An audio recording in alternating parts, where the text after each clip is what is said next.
خشیت الہی علم کا پھل ہے۔ جو عالم ہو کر اللہ سے نہ ڈرے وہ در حقیقت عالم نہیں بلکہ معلومات جمع کرنے والا ہے۔ حقیقی علم وہی ہے جو دل کو جھکا دے۔ اس آیت میں خشیت کو علم کی کسوٹی بنایا گیا۔ کتابیں رٹنے سے آدمی عالم نہیں بنتا، عالم وہ ہے جس کا علم اسے اللہ کے سامنے جھکا دے۔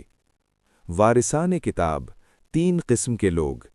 ثم اورثنا الكتاب الذین اصطفینا من عبادنا فمنهم ظالم لنفسه ومنهم مقتصد ومنهم سابق بالخیرات بإذن اللہ۔ ترجمہ: پھر ہم نے اس کتاب کا وارث بنایا ان لوگوں کو جنہیں ہم نے اپنے بندوں میں سے چن لیا، ان میں سے بعض اپنے نفس پر ظلم کرنے والے ہیں، بعض میانہ رو ہیں اور بعض نیکیوں میں سبقت لے جانے والے ہیں۔ آیت 32۔ یہ امت محمدی کی 3 اقسام ہیں۔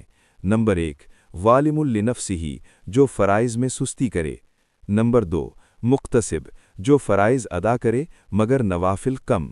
نمبر 3، سابق بالخیرات، جو فرائض کے ساتھ نوافل اور اعلیٰ اعمال میں آگے ہو۔ تینوں کو وارثان کتاب کہا گیا، جو دلیل ہے کہ ظالم لنفسہ بھی مسلمان ہے، وہ کافر نہیں۔ یہ آیت ان لوگوں کے رد میں ہے جو گناہگار مسلمانوں کو کافر قرار دیتے ہیں۔ گزشتہ اقوام سے سبق اور اللہ کی حکمت۔ فَهَلْ يَنظُرُونَ إِلَّا سُنَّةَ الْأَوَّلِينَ فَلَن تَجِدَ لِسُنَّةِ اللَّهِ تَبْدِيلًا وَلَن تَجِدَ لِسُنَّةِ اللَّهِ تَحْوِيلًا۔ ترجمہ: تو کیا یہ لوگ صرف گزشتہ لوگوں کے انجام کا انتظار کر رہے ہیں؟ پس تم اللہ کے دستور میں کوئی تبدیلی نہیں پاؤ گے اور نہ اللہ کے دستور میں کوئی رد و بدل پاؤ گے۔ آیت 43۔ سنت اللہ یعنی اللہ کا قانون۔ جو قوم حق کو ٹھکرائے، ظلم کرے اور سرکشی اختیار کرے وہ لازماً تباہ ہوتی ہے۔ یہ قانون کسی کے لیے نہیں بدلتا، نہ مسلمانوں کے لیے نہ غیر مسلمانوں کے لیے۔ سورۃ یاسین، آیت 1 سے 27۔ سورۃ یاسین مکی سورت ہے اور اسے قلب قرآن کہا گیا ہے۔ حضرت انس سے روایت ہے کہ نبی صلی اللہ علیہ وسلم نے فرمایا، ہر چیز کا ایک دل ہوتا ہے اور قرآن کا دل یاسین ہے۔ پارہ 22 میں اس سورت کا ابتدائی حصہ آیت 1 سے 27 شامل ہے، جس میں توحید، نبوت کا ثبوت اور اصحاب قریہ کا واقعہ بیان ہوا۔ یاسین، قرآن کا دل۔ یاسین والقرآن الحکیم انک لمن المرسلین علی صراط مستقیم۔ ترجمہ: یاسین، قسم ہے حکمت والے قرآن کی، بے شک آپ رسولوں میں سے ہیں، سیدھے راستے پر۔ آیت 1 سے 4۔ حروف مقطعات یاسین کے معنی میں علماء کے درمیان اختلاف ہے۔ بعض نے یہ اللہ کا نام، بعض نے یا انسان نبی صلی اللہ علیہ وسلم کو خطاب اور بعض نے معجزانہ حروف قرار دیا۔ راجح یہی ہے کہ انہیں اللہ ہی جانتا ہے اور ہم تلاوت سے ثواب پاتے ہیں۔ قرآن کی قسم کھا کر نبوت کی تصدیق کی گئی۔ یہ کافروں کو جواب ہے جو نبی صلی اللہ علیہ وسلم کو شاعر یا دیوانہ کہتے تھے۔ آپ کا راستہ صراط مستقیم ہے جو اللہ تک پہنچاتا ہے۔ یاسین کے بارے میں 30 سے زائد اقوال ہیں۔ مشہور قول یہ ہے کہ یہ نبی صلی اللہ علیہ وسلم کا لقب ہے اور اللہ نے اس صورت میں براہ راست آپ کو خطاب کیا۔ اصحاب قریہ کا واقعہ، رسولوں کی تکذیب۔ وَاضْرِبْ لَهُمْ مَثَلًا أَصْحَابَ الْقَرْيَةِ إِذْ جَاءَهَا الْمُرْسَلُونَ۔ ترجمہ: اور ان کے لیے اہل بستی کی مثال بیان کریں جب ان کے پاس رسول آئے۔ آیت 13۔ مفسرین کی اکثریت کے مطابق یہ بستی انطاکیہ ہے۔ اللہ نے پہلے 2 رسول بھیجے، لوگوں نے تکذیب کی تو تیسرا رسول بھیجا، پھر بھی انکار کیا۔ یہ یاسائی روایتوں سے مختلف اور قرآنی بیان ہے۔ یہ واقعہ بنی اسرائیل کے نبیوں کا ہے جنہیں عیسیٰ علیہ السلام نے بھیجا۔ قوم نے انہیں جھٹلایا اور کہا تم تو ہم جیسے انسان ہو، اللہ نے کوئی نہیں اتارا، تم جھوٹ بول رہے ہو۔ وَجَاءَ مِنْ أَقْصَى الْمَدِينَةِ رَجُلٌ يَسْعَى قَالَ يَا قَوْمِ اتَّبِعُوا الْمُرْسَلِينَ۔ ترجمہ: اور شہر کے پرلے کنارے سے ایک شخص دوڑتا ہوا آیا، اس نے کہا اے میری قوم، رسولوں کی پیروی کرو۔ آیت 20۔ اس شخص کا نام حبیب النجار بیان کیا جاتا ہے۔ وہ شہر کے دور کنارے سے بھاگتا ہوا آیا اور رسولوں کی تائید کی۔ قوم نے اسے قتل کر دیا تو اللہ نے اسے جنت میں داخل کر دیا اور پھر اس بستی کو ایک چیخ سے تباہ کر دیا۔ قیل ادخل الجنہ قال یا لیت قومی یعلمون بما غفر لی ربی وجعلنی من المکرمین۔ ترجمہ: کہا گیا جنت میں داخل ہو جا، اس نے کہا کاش میری قوم جانتی کہ میرے رب نے مجھے کیسے بخش دیا اور مجھے اپنے معزز بندوں میں شامل کر لیا۔ آیت 26-27۔ یہ شخص جنت میں بھی اپنی قوم کی فکر میں تھا۔ یہ مومن کا وہ جذبہ ہے جو مرنے کے بعد بھی ختم نہیں ہوتا۔ یہ آیت داعیان حق کے لیے عظیم حوصلہ افزائی ہے۔ حبیب النجار کا یہ جملہ اسلامی تاریخ کے عظیم ترین جملوں میں سے ہے۔ جنت میں پہنچ کر بھی اپنے دشمنوں کی ہدایت کی تمنا، یہی حقیقی محبت الہی کا اظہار ہے۔ ہمارے لیے پیغام، پارہ 22 کا عصری سبق۔ نمبر 1، گھریلو زندگی اور اسلامی اقدار۔ سورۃ احزاب ہمیں بتاتی ہے کہ گھر کی خواتین، ماں، بہن، بیوی اگر دین پر چلیں تو پورے گھرانے کو جنت کا راستہ دکھا سکتی ہیں۔ آج مسلم گھرانوں میں ٹی وی اور سوشل میڈیا کا جو طوفان ہے، اس کے مقابلے میں قرآن کا گھروں میں تلاوت ہمارا ہتھیار ہے۔ نمبر 2، ختم نبوت، سب سے ضروری عقیدہ۔ آیت 40 ہمیں یاد دلاتی ہے کہ ختم نبوت صرف ایک عقیدہ نہیں بلکہ اسلام کی بنیاد ہے۔ آج مختلف فتنے اس عقیدے پر حملہ آور ہیں، ہر مسلمان کو اس کا علم ہونا اور اس کا دفاع کرنا لازم ہے۔ ترجمہ: تباہی قوم، تباہی ملک اور قومی زوال۔ نمبر 3، شکر گزاری، سبا کا سبق۔ قوم سبا کا انجام دیکھیں، نعمتیں تھیں، ترقی تھی، خوشحالی تھی، مگر شکر نہ تھا۔ آج مسلم ممالک قدرتی وسائل سے مالا مال ہیں لیکن اللہ کی نعمتوں کا شکر ادا نہیں کرتے۔